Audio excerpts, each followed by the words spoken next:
বিশ্ববিদ্যালয়ের দাবিতে তিতুমির কলেজের শিক্ষার্থীদের মহাখালীতে সড়ক ও রেলপথ অবরোধ, কয়েকটি রুটে ট্রেন চলাচল বন্ধ। চলছে বিশ্ব ইজতেমার দ্বিতীয় পর্বের আনুষ্ঠানিকতা। টঙ্গীর তুরাগ তীরে দেশি বিদেশি মুসল্লির ভিড়, নিরাপত্তা জোরদার।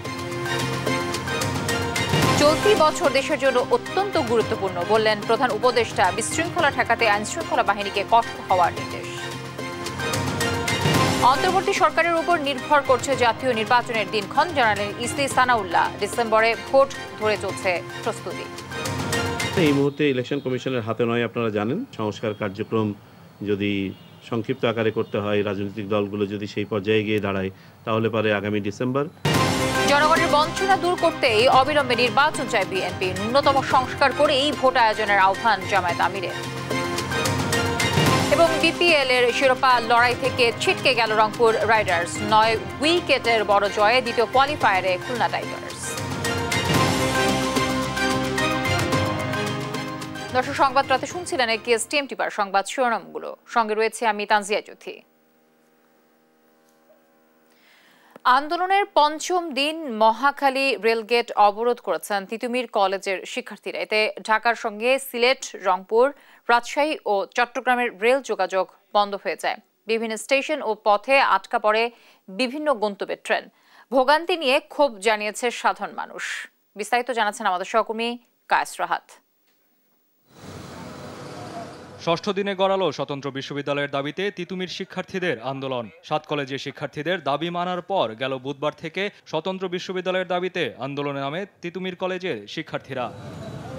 আন্দোলনের অংশ হিসেবে লাগাতারভাবে চলছে অনশন কর্মসূচি, একই সঙ্গে অবরোধ কর্মসূচি। সোমবার বিকেলের আগ পর্যন্ত তাদের অবস্থান ছিল কলেজের মূল ফটকের সামনে। রোববার রাতে এক প্রেস ব্রিফিংয়ে Mohakhali, Amtali, Gulshan link road blockade কর্মসূচি দেয়া হলেও 3টা পর্যন্ত মূল ফটকের সামনেই অবস্থান করে তারা। এ সময় দুর্ভোগে পড়া পথচারীদের সাথে বাগবিতণ্ডায় জড়াতে দেখা যায় শিক্ষার্থীদের। সাধারণ মানুষ বলছেন, এভাবে জনদুর্ভোগ না বাড়িয়ে আলোচনার টেবিলে বসে সমস্যার সমাধান করা উচিত। আসলে আপনাদের যদি কোনো দাবি দাবা থাকে, আপনাদের যদি যৌক্তিক আন্দোলন থাকে, আপনারা এইসব নিয়ে বসেন। মানে একদিন না হোক, একদিন হবেই। আপনারা বলছেন যে 1997 সালের পর থেকে আপনারা এই আন্দোলন করে যাচ্ছেন, তাহলে আপনারা কঠোরভাবে বসেন। আপনারা যখন গিয়ে ফ্যাসিস্ট সরকার ছিল তখন আপনারা কেন বসেন নাই? বাইকে করে আসছে, এই বাইকটা ওরা এখান থেকে যেতে দেয় না, আর ওই সাইডটা তো অনেক জ্যাম থাকে। তো যাওয়ার কোনো পসিবল নেই। আমার 4টা ট্রেন ছিল, ভাইকে বুঝে বললাম যে ভাই আমার এরকম ট্রেন, সব টিকিট সব রেডি, আমাকে যেতে দেন, আমাকে অন্তত অ্যালাউ করেন। আমি তো স্টুডেন্ট, আপনারা তো স্টুডেন্ট, আপনাদের যে দাবি আমার যদি এখানে হয়, আমারও তো এখানেও আসতে হতে পারে। এদিকে বেলা 3:45টার দিকে একটি মিছিল নিয়ে মহাখালীর রেলগেট অবরোধ করে তারা। এ সময় প্রধান উপদেষ্টা এসে দাবি মানার ঘোষণা না দেওয়া পর্যন্ত সেই অবস্থানে অনড় থাকার ঘোষণা দেয় শিক্ষার্থীরা। লাগাতার আন্দোলন করে যাচ্ছে, সরকারের এক বিন্দুও টনক নড়ে নাই। গতকাল আপনার উপদেষ্টার এই অনর্বর কথা, এমন বাজেয়াল কথা, নাজেয়াল কথা, আমরা আসলে বিচলিত হয়েছি। আমরা আমাদের কথায় এখন পর্যন্ত অনড় আছি। জনগণ যদি আমাদের এই জিনিসটা বুঝে যে আসলে আমরা কেন বিশ্ববিদ্যালয় চাই, হ্যাঁ, আমি মনে করি জনগণ এই জিনিসটা জানে না। এখন কিন্তু রাজনৈতিক চাপ নাই দেশে, ওইরকম চাপ নাই যে একটা ভার্সিটি করলে রাজনৈতিক দলগুলো ক্ষুণ্ণ হবে। তো এর থেকে এখন তো সময়, এখনই মুখ্য সময় মনে করি। এখন আপনারা ভার্সিটি করে দেন। বাকি কলেজগুলো যদি ভার্সিটি হওয়ার যোগ্যতা রাখে, অবশ্যই করেন, সমস্যা কি? উচ্চশিক্ষার জন্য আপনি প্রতিষ্ঠান করে দিলে তো আরো ভালো দেশের জন্য। রাষ্ট্র আমাদের সাথে এভাবে কথা বলে, এভাবে ঠিক জ্ঞান বুদ্ধিহীন মানুষের মতো আচরণ করে, এখানে আমাদের আর কি বলার আছে? এই যে এত স্টুডেন্ট আন্দোলন চালিয়ে যাচ্ছে, এই যে এত জনদুর্ভোগ সরকারের কারণে, সরকারের সিদ্ধান্তের কারণে সৃষ্টি হচ্ছে। সে যদি আমাদের প্রস্তাব না মেনে নেয়, আমরা তার যে প্রস্তাব, আমরা এটা মানি না, আমরা এটা পুরোপুরি প্রত্যাখ্যান করলাম, যার কারণে আমরা আজকে এই রেলগেট অবরোধ করছি। আজকেও যদি সেম মূল্য আমাদেরকে দিতে চায়, আমরা সেটা নেব না যতক্ষণ পর্যন্ত আমাদের লিখিত একটা দলিল হিসেবে আমাদেরকে দিবে যে আজকে থেকে তিতুমির বিশ্ববিদ্যালয় একটি স্বতন্ত্র বিশ্ববিদ্যালয় হিসেবে রূপান্তরিত করেছে, ততদিন পর্যন্ত আমরা আমাদের কর্মসূচি চালিয়ে যাব। এদিকে রেলগেটে অবস্থান নেয় ঢাকার সঙ্গে সিলেট, রংপুর, রাজশাহী ও চট্টগ্রামের রেল যোগাযোগ বন্ধ হয়ে যায়। এতে বিভিন্ন স্টেশন ও পথে আটকা পড়ে বিভিন্ন গন্তব্যের ট্রেন। কায়েস রাহাত, দেশ টিভি, ঢাকা। টঙ্গীর তুরাগ তীরে চলছে বিশ্ব ইজতেমার দ্বিতীয় পর্ব। ফজর নামাজের পর খিত্তায় খিত্তায় শুরু হয় ধর্মীয় আলোচনা। বাদ জোহর আম বয়ানের মধ্য দিয়ে শুরু হয় দ্বিতীয় পর্বের মূল আনুষ্ঠানিকতা। তাবলিগ জামায়াতের সুরাই নিজামের দ্বিতীয় ধাপের এ ইজতেমায় ঢাকার একটি অংশসহ 22 জেলার মুসল্লিরা অংশ নিচ্ছেন। ধর্মীয় আলোচনা, ইবাদত বন্দেগী সহ নানা আচার পালনে ব্যস্ত সময় পার করছেন তারা। নিয়াজ মসজিদের রিপোর্ট। টঙ্গীর তুরাগ নদীর তীরে চলছে দ্বিতীয় ধাপের বিশ্ব ইজতেমা। ভোরের ঘন কুয়াশা উপেক্ষা করে সমবেত হয় দেশি বিদেশি মুসল্লিরা। যতদূর চোখ যায় খিত্তায় খিত্তায় ধর্মপ্রাণ মানুষের ভিড়। সোমবার ফজর নামাজের পর শুরু হয় শুরাই নিজামের এবারের ইজতেমার দ্বিতীয় ধাপ। নিজ নিজ অবস্থানে ইবাদত বন্দেগীতে ব্যস্ত মুসল্লিরা। চলছে দিন পালন ও দাওয়াতি কার্যক্রম নিয়ে আলোচনা। জিকির আশকারে ব্যস্ত বিদেশি মেহমানরাও। সকাল 10টায় বিভিন্ন নজমের জামাতের সাথীদের বয়ান করেন ভারতের মাওলানা আহমেদ হোসাইন। যারা প্রথম ইজতেমায় অংশ নিতে পারেননি, দ্বিতীয় ধাপে অংশ নিয়ে ইবাদতের মাধ্যমে আল্লাহর রাজিখুশি অর্জনের আশা জানান তারা। আলহামদুলিল্লাহ, আমাদের 23 ফেব্রুয়ারি বাদ জোহর পাকিস্তানের মাওলানা জিয়াউল হক সাহেবের আহ্বানের মধ্য দিয়ে আনুষ্ঠানিকতা শুরু হয়েছে। এক পর্ব শেষ হয়েছে, আমরা দ্বিতীয় পর্ব শুরু হয়েছে। আসে খুব ভালো, শান্তি আছে, খুব ভালোভাবে আছে। আনাচে কানাচে প্রত্যেক জায়গায় আমাদের তাবলীগের কাজ যাদের প্রচার হয়ে যায়, সবাই যেন দিনের উপর চলে। আল্লাহ তাআলা আমাকে যে নেক হায়াত দিছে, এই হায়াত যতদিন আল্লাহ তাআলা আমাকে দিয়া দে, আল্লাহর কাজ করতাম। বুধবার দ্বিতীয় পর্বের আখরি মোনাজাত শেষে মুরব্বীদের দিক নির্দেশনা নিয়ে জামাত নিয়ে বের হবেন চিল্লার উদ্দেশ্যে। ইসলামের দাওয়াতের পাশাপাশি নিজের আমলের উপর মেহনতের কথাও জানান অনেকে। বড় বড় জামাত আমরা এখান থেকে বের করব ইনশাআল্লাহ। আমরা দেশকে এখানে ইজতেমাকে সফল করব ইনশাআল্লাহ। আল্লাহ এবং আল্লাহ রাসূলের দিক নির্দেশমূলক যে আমাদের আলোচনাগুলি শুনলাম ওলামায়ে কেরামের কাছ থেকে, সেভাবে আমাদের জীবনযাপন করা। এখানে আসছি এটা শিখার জন্য এবং এখান থেকে যাওয়ার পরে আমরা এগুলো ইনশাআল্লাহ আমল করার চেষ্টা করব। ইজতেমার এই পর্বে দেশের 22 জেলা এবং ঢাকার এক অংশের মুসল্লিরা অংশ নিচ্ছেন। আছেন 76 দেশ থেকে আসা 3000-এর বেশি মেহমানও। বুধবার আখেরি মোনাজাতের মধ্য দিয়েই শেষ হবে দ্বিতীয় ধাপ। এবার প্রথম পর্বে অংশ নেয় প্রায় 40 লাখ মুসল্লি। নিয়াজ মোরশেদ, দেশ টিভি, ঢাকা। চলতি বছরকে বাংলাদেশের গুরুত্বপূর্ণ উল্লেখ করে আইনশৃঙ্খলা বাহিনীগুলোকে যুদ্ধ পরিস্থিতির মতো সতর্ক থাকার নির্দেশ দিয়েছেন প্রধান উপদেষ্টা ডক্টর মোহাম্মদ ইউনূস। সোমবার রাষ্ট্রীয় অতিথি ভবন যমুনায় নিরাপত্তা প্রধানদের সঙ্গে উচ্চ পর্যায়ের বৈঠকে এই নির্দেশনা দেন তিনি। বলেন, যে কোনো পরিস্থিতি দ্রুত মোকাবেলার জন্য নিরাপত্তা সংস্থাগুলোকে সর্বাধুনিক যোগাযোগ সরঞ্জামের সর্বাধিক ব্যবহার করতে হবে। এ সময় পবিত্র রমজান মাসে খাদ্য ও নিত্যপণ্যের দাম স্থিতিশীল রাখতে চাঁদাবাজদের বিরুদ্ধে কঠোর ব্যবস্থা নেওয়ার নির্দেশনাও দেন প্রধান উপদেষ্টা। আওয়ামী লীগের লিফলেট বিতরণ করলে তাদেরকে গ্রেফতার করা হবে বলে জানান প্রধান উপদেষ্টা প্রেস সচিব শফিকুল আলম। সোমবার সন্ধ্যায় রাজধানীর ফরেন একাডেমি সার্ভিসে এক সংবাদ সম্মেলনে প্রেস সচিব শফিকুল আলম এ কথা বলেন। তিনি আরও জানান, আমরা মিডিয়ায় দেখেছি যে আওয়ামী লীগের পক্ষে লিফলেট বিতরণ করছেন তাদের গ্রেফতারের নির্দেশ দেওয়া হয়েছে। প্রেস সচিব আরও বলেন, সারা দেশে যারা চাঁদাবাজি করছে তাদের বিরুদ্ধে সরকার কঠোর ব্যবস্থার কথাও বলেছেন। আসন্ন রোজা উপলক্ষে কঠোর হস্তে দমন করা হবে। সারা দেশে আজ সুন্দরভাবে হিন্দু ধর্মের সরস্বতী পূজা পালন করা হয়েছে। কোনো অপ্রীতিকর ঘটনা ঘটেনি। বেশ কিছু মুখ দিয়েছে স্বৈরাচারের, পতিত স্বৈরাচারের যারা সাঙ্গপাঙ্গ আছে, দোসর আছে, তারা অনেক কিছু করতে চাচ্ছেন, তারা লিফলেট বিতরণ করছে। হ্যাঁ, একটা বিষয়, যারা লিফলেট বিতরণ করবেন তাদের জন্য আমাদের কড়া মেসেজ, তাদেরকে অ্যারেস্ট করা হবে, ব্যাকডাউন করতে হবে, যাতে আমরা রোজা আসছে, আপনি জানেন আর মনে হয় 1-1.5 মাসের মধ্যেই রোজা আসছে, এই রোজার মধ্যে যাতে জিনিসপত্রের দাম সহনীয় পর্যায়ে থাকে, কেউ যেন মার্কেটকে ম্যানিপুলেট না করতে পারে। জাতীয় নির্বাচন কবে হবে সেটি অন্তর্বর্তী সরকারের উপর নির্ভর করছে বলে জানিয়েছেন নির্বাচন কমিশনার আবুল ফজল মোহাম্মদ সানাউল্লাহ। বলেন, প্রধান উপদেষ্টার দেয়া বক্তব্যের নির্দেশনা অনুযায়ী আগামী ডিসেম্বর সামনে রেখে প্রস্তুতি নিচ্ছে কমিশন। সোমবার সকালে রাজশাহী আঞ্চলিক নির্বাচন কার্যালয়ে ভোটার তালিকা হালনাগাদ কার্যক্রম নিয়ে প্রশাসন ও নির্বাচন কর্মকর্তাদের সঙ্গে মতবিনিময় সভায় কথা বলেন তিনি। নির্বাচন কমিশনার বলেন, কাগজপত্র কিংবা অন্যান্য জটিলতার জন্য কেউ যেন বৈধ নাগরিকত্ব থেকে বঞ্চিত না হয়। ভোটার হওয়ার উপযুক্ত সবাইকে তালিকার অন্তর্ভুক্ত করার তাগিদ দেন তিনি। ইলেকশনের সময়টা এই মুহূর্তে ইলেকশন কমিশনের হাতে নয়, আপনারা জানেন। তবে আমরা একটা মোটামুটি ধারণা পাই মাননীয় প্রধান উপদেষ্টার গত 16 ডিসেম্বরের বক্তব্য থেকে, যে তিনি বলেছেন যে সংস্কার কার্যক্রম যদি সংক্ষিপ্ত আকারে করতে হয়, রাজনৈতিক দলগুলো যদি সেই পর্যায়ে গিয়ে দাঁড়ায়, তাহলে পারে আগামী ডিসেম্বর, আর যদি সংস্কার কার্যক্রমকে আরও একটু এক্সটেন্ডেডভাবে করতে দেওয়া হয় তাহলে 26 সালের জুন মাসের মধ্যে নির্বাচন করা সম্ভব। আমরা নির্বাচন কমিশন মোটামুটি এই উইন্ডোটাকে ধারণ করে এর প্রথম অংশটাকে, যেহেতু আমাদের প্রস্তুতির ব্যাপার আছে, আমরা আমাদের প্রস্তুতি এগিয়ে নিচ্ছি। অন্তর্বর্তী সরকারের বিরুদ্ধাচরণ নয়, বরং আরও দায়িত্বশীল করতেই বিএনপি সমালোচনা করছে বলে মন্তব্য করেছেন দলটির সিনিয়র যুগ্ম মহাসচিব রুহুল কবির রিজভী। জনগণের অধিকার বঞ্চনার দুঃস্বপ্ন দূর করতে অবিলম্বে নির্বাচনের রোডম্যাপ দেওয়ার দাবিও জানান তিনি।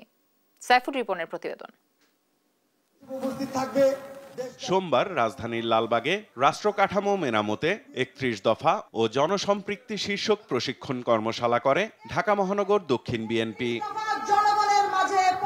কর্মশালায় নেতারা বলেন, বিএনপিকে ভয় দেখিয়ে লাভ নেই। ১ মাসের আন্দোলনে বাংলাদেশ ফ্যাসিবাদ মুক্ত হয়নি। স্বাধীনতার পক্ষের দল বিএনপি। বিএনপি স্বাধীনতার পক্ষের দল, স্বাধীনতা বিরোধী দল না বিএনপি। আজকে অনেকে মুখে ধর্মের কথা বলে মুনাফিকতা করছেন, মুখে মুখে সুন্দর কথা বলেন, কাজ করছেন মুনাফিকদের মতো, বিএনপির বিরুদ্ধে অপপ্রচার করছেন। রাজধানীর তেজগাঁওয়ের কারওয়ান বাজার এলাকায় রাষ্ট্র কাঠামো মেরামতের ৩১ দফা ও জনসম্পৃক্তি শীর্ষক কর্মশালা করে ঢাকা মহানগর উত্তর বিএনপি। এ সময় আওয়ামী লীগের নেতাকর্মীদের প্রশ্রয় না দিতে দলের নেতাকর্মীদের হুঁশিয়ারি দেন ঢাকা মহানগর উত্তর বিএনপির আহ্বায়ক। বাংলাদেশের জনগণের যে বিশ্বাস, যে আস্থা রয়েছে, সে আস্থা বিশ্বাসের অর্জনের মাধ্যমেই বাংলাদেশ জাতীয়তাবাদী দল আগামীর পথ চলবে, আগামীর সুন্দর একটি সমৃদ্ধশালী বাংলাদেশ গড়বে। আমরা কোনো বিশৃঙ্খলাকারীকে কোনো প্রশ্রয় দিব না, আমরা কোনো চাঁদাবাজকে কোনো সুযোগ দিব না, আমরা কোনো দখলদারিকে সুযোগ দিব না, আমরা কোনো লুটতরাজকে কোনো রকম সুযোগ দিব না। এদিকে মুন্সিগঞ্জ জেলা বিএনপির নবগঠিত কমিটির নেতাদের সাথে নিয়ে বিএনপির প্রতিষ্ঠাতা সাবেক রাষ্ট্রপতি শহীদ জিয়াউর রহমানের সমাধিস্থলে ফুলেল শ্রদ্ধা, দোয়া ও মোনাজাত করেন বিএনপির সিনিয়র যুগ্ম মহাসচিব রুহুল কবির রিজভী। পরিবারের সন্তান পরে সাংবাদিকদের সাথে আলাপকালে বলেন, সংস্কার একটি চলমান প্রক্রিয়া, সংস্কারের অজুহাতে নির্বাচন আটকে রাখার কোনো কারণ নেই। সরকারের কোনো কোনো উপদেষ্টা আমরা সমালোচনা করলে তারা একটু ইরিটেট ফিল করে, তারা বিরক্ত হন, তারা বিভিন্ন মন্তব্য করে। তাহলে অন্তর্বর্তীকালীন সরকার কেন? আপনারা উপদেষ্টার পদ থেকে ছেড়ে দিয়ে রাজনৈতিক দল করেন। সরকারের বিরুদ্ধচারণ নয়, সরকারকে আরও দায়িত্বশীল হতে বলি যে এই সমাজ যেন এমন সমাজ হয় যেখানে শান্তিতে স্বস্তিতে সবাই বসবাস করতে পারে। রোডম্যাপ এবং নির্বাচনের ডেডলাইন এটা দিতে হবে, যে জনগণ মনে করবে যে আমরা 16 বছর যেটা বঞ্চিত হয়েছি, 17 বছর যেটা বঞ্চিত হয়েছি, সেই বঞ্চনার দুঃস্বপ্ন যেন তাদের দূর হয়। পাশের দেশে আশ্রয় পেয়ে বাংলাদেশকে অস্থিতিশীল করতে শেখ হাসিনা তার নেতাকর্মীদের নির্দেশ দিচ্ছে বলেও অভিযোগ করেন রুহুল কবির রিজভী। বাংলাদেশের ভেতর উস্কানিমূলক কাজ এবং চক্রান্ত করার জন্য তার নেতাকর্মীদেরকে নির্দেশ দিচ্ছে। সাইফুল রিপন, দেশ টিভি, ঢাকা। স্বাচ্ছন্দ্যে ভোট দেওয়ার জন্য ন্যূনতম সংস্কার করেই নির্বাচন দেওয়ার আহ্বান জানিয়েছেন জামায়াতে ইসলামীর আমির ডক্টর শফিকুর রহমান। দুপুরে ফেনীর পরশুরামের বল্লামুখা বাঁধ পরিদর্শন শেষে তিনি একথা বলেন। এ সময় ভারতের সঙ্গে বল্লামুখা বাঁধ নিয়ে শান্তিপূর্ণভাবে সমাধানের আহ্বানও জানান জামায়াত আমির। বলেন, এ নিয়ে সরকার টেকসই ও যুক্তিসঙ্গত পদক্ষেপ নিলে জামায়াত পাশে থাকবে। এ সময় বিগত সরকারের অনিয়ম লুটপাটের কারণে মানুষ ক্ষতিগ্রস্ত হয়েছে বলেও মন্তব্য করেন তিনি। এর আগে জুলাই আন্দোলনে শহীদ শ্রাবণের বাড়িতে গিয়ে পরিবারের খোঁজ খবর নেন এবং কবর জিয়ারত করেন জামায়াত আমির।